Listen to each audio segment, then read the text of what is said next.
মাসি, আমি ঝোল পাইনি, দাও তাড়াতাড়ি, খুব খিদে পেয়েছে। ও মাসি, সোয়াবিন এখানে এসে শেষ, আমরা পাইনি। ছাত্রছাত্রীরা চিৎকার করছে। স্কুলে টিফিন টাইম এখন। ভাত আর সোয়াবিন সবাইকে খেতে দিয়েছে মাসি। মাছের ঝোলটা ফুটছে, আর একটু বাকি। এদিকে 2টা বাজতে যায় ঘড়িতে। কনকলতা প্রাইভেট স্কুলে একটাই মাসি রান্না করে। ছাত্রছাত্রীর সংখ্যা মাত্র 35। নতুন খুলেছে স্কুলটি, তাই পড়ুয়ার সংখ্যা এত কম। মাসির নাম চৈতালি হেমব্রম।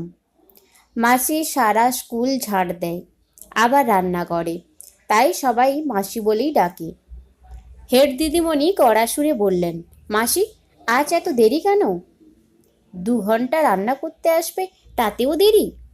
11টা বাজিয়ে দাও কেন? বাচ্চারা খাবে, 2টা বেজে গেল যে। কাজ সেরে আমার সাথে দেখা করে যেও। 10টায় আসবে এবার থেকে, মনে থাকে যেন। সবাইকে মাছের ঝোল দিয়ে হাঁড়ি কড়া ধুয়ে বাসনপত্র গুছিয়ে মাসি হেড দিদিমণির সাথে দেখা করতে গেল। দিদিমণি, কি বলছেন? এই নাও এ মাসের বেতনটা। 3000 টাকা পেয়ে চৈতালি ভীষণ খুশি। হাড় ভাঙা খাটুনি হয়, 3তলা বিল্ডিং পুরো ঝাড় দিতে। একাই সবজি কেটে মশলা বেটে রান্না করে, তবুও বলে না বেতন বাড়াও। খুবই শান্ত মিষ্টি স্বভাবের মহিলা চৈতালি। দেরি করবে না কাল থেকে, মনে থাকে যেন। আসলে দিদিমণি, 1.5 বছরের বাচ্চা মেয়েটাকে বাড়িতে রেখে আসি তো, তাই দেরি হয়। আবার এখন গিয়ে রান্না করলে আমার শাশুড়ি মা শ্বশুর খাবে সবাই। কেন, শাশুড়ি রান্না করে না? না, উনি বয়স্ক মানুষ, কি করবেন বলো? কি করে তোমার স্বামী? দিদিমণি, মেয়েটা তখন পেটে 7 মাসের। স্বামী মহারাষ্ট্রে এক কোম্পানিতে কাজ করত।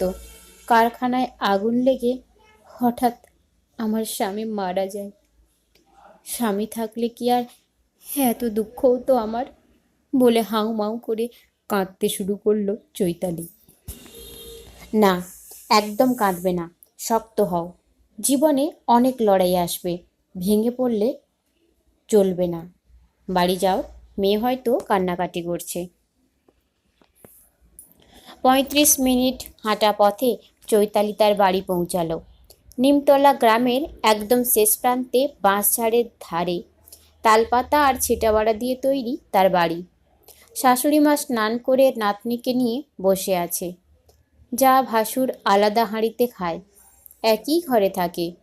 বর নেই, তাই এখন চৈতালির ঘাড়ে শ্বশুর শাশুড়ির দায়ভার। মাসকাবারি ভাগ শ্বশুর শাশুড়ি। এ মাসটা শ্বশুর শাশুড়ি চৈতালির কাছেই খাবে। এই আসার সময় হলো মহারানীর, কটা বাজে খেয়াল আছে? আমরা কি ভাত খাবো না?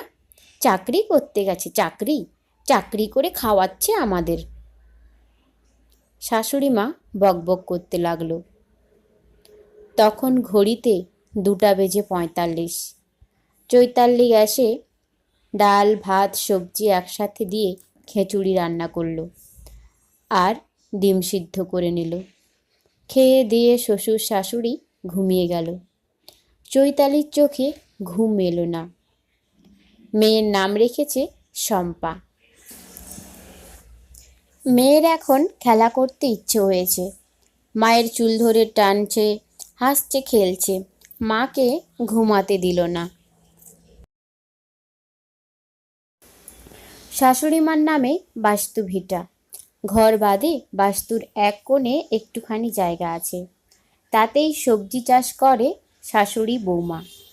সরকারি টিউবওয়েলের জল খায় আর অন্যের পুকুরঘাটে বাসন মাজে, স্নান করে। বিকেলবেলায় কলসি ভরে জল দিতে গেল সবজি বাগানে চৈতালি। পুঁই শাক, লাউ শাক, চিচিঙ্গা, শসা, ভেন্ডি, উচ্ছা, বেগুন, পেঁপে সমস্ত পাইকারি দামে বিক্রি করে শাশুড়ি মা। বাড়ি থেকে লোক এসে নিয়ে যায়, সেই টাকা জমিয়ে রাখে শাশুড়ি মা, আর মেয়ের বাড়ি ঘুরতে যায়। কত অহংকার টাকার! টাকার জন্য মানুষ মানুষকে অবহেলা করে, অত্যাচার করে, জুলুম করে। কত অপমান সহ্য করতে হয় মানুষকে। সন্ধেবেলায় শাশুড়ি মা যা ভাসুরের সঙ্গে গল্প করছে, এদিকে মেয়েকে দোলনায় ঘুম পাড়িয়ে চৈতালি রান্না করতে গেল। ভাত, পেঁপে সিদ্ধ আর ভেন্ডির চচ্চড়ি রান্না করছে। এমন সময় মেয়ে তার দোলনা থেকে নিচে পড়ে চিৎকার করে কেঁদে উঠল। ঠোঁট কেটে রক্ত পড়ছে। শাশুড়িমা দেখল, তবুও নাতনিকে তুলল না। রাক্ষসী বউ কোথাকার, আমার ছেলেরে খেয়েছে, এবার আবার নাতনিটারেও খাবে। দৌড়ে এসে চৈতালি কোলে তুলে নিল শম্পাকে। ঠোঁট মুছে বোরোলিন লাগিয়ে দিল। আঁচল দিয়ে মেয়ের চোখের জল মুছে বলল, মা, আপনি তো এখানে ছিলেন, একটু নজর রাখলে কি হতো? আমি তো রান্নাঘরে ছিলাম। বেশি বকবক করো না, আমার মেলা কাজ। আমি কাল থেকে ওকে লক্ষ্য রাখতে পারবো না, বড্ড ডান পিটে হয়েছে।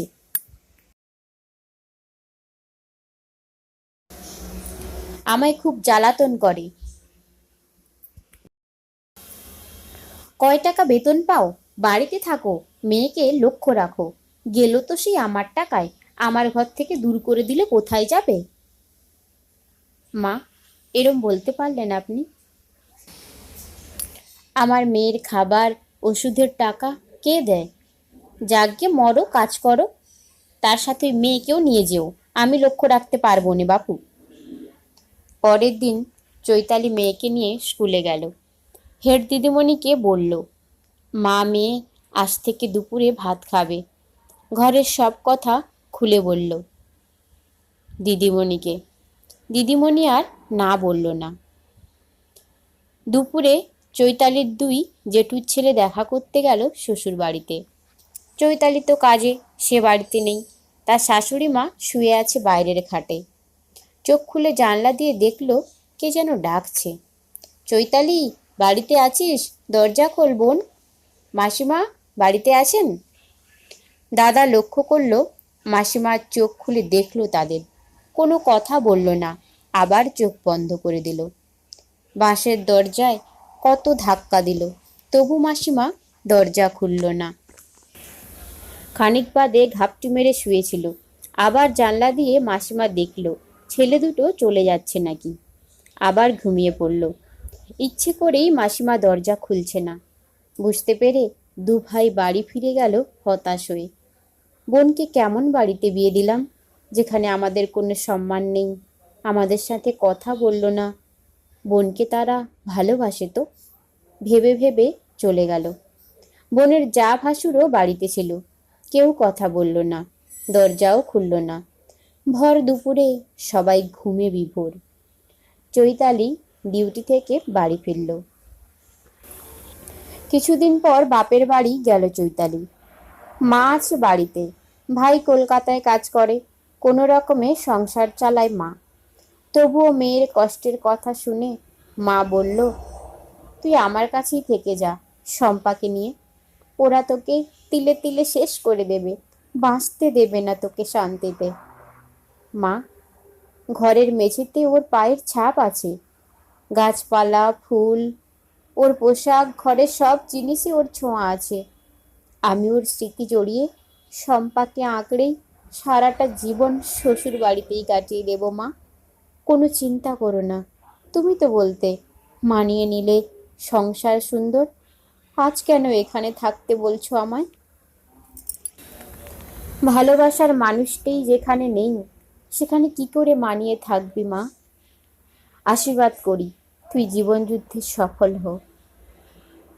আসি মা, বলে চৈতালি শ্বশুর বাড়ি ফিরে গেল বিকেলবেলায়। বাপের বাড়িতে ঠাঁই দিল না মা ভাই, অপয়া মেয়ে কোথাকার। বাড়ির বাগানের সবজি সব বিক্রি করে দিয়েছে। রাতে ডাল ভাত রান্না করে শ্বশুর শাশুড়ি মাকে খেতে দিল চৈতালি। মানুষ খায় এসব? ডাল ভাতটাও রান্না করতে পারো না? কি শিখিয়েছে তোমার মা? শ্বশুরমশাই বললেন।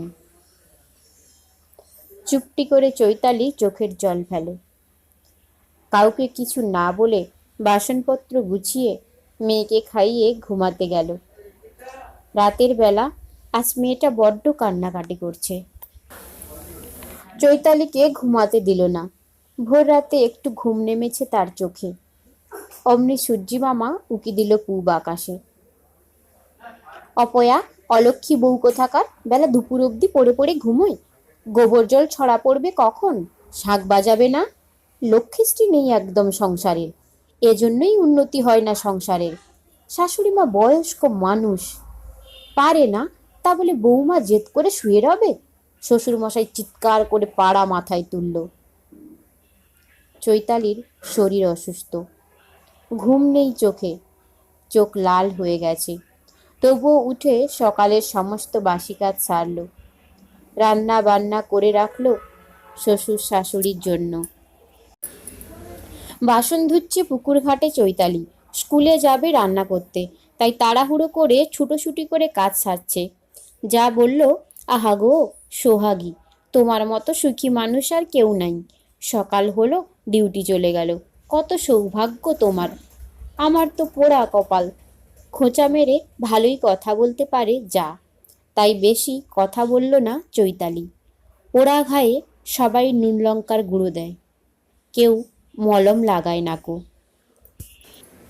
শম্পা কিছু খাচ্ছে না কো রাত থেকে।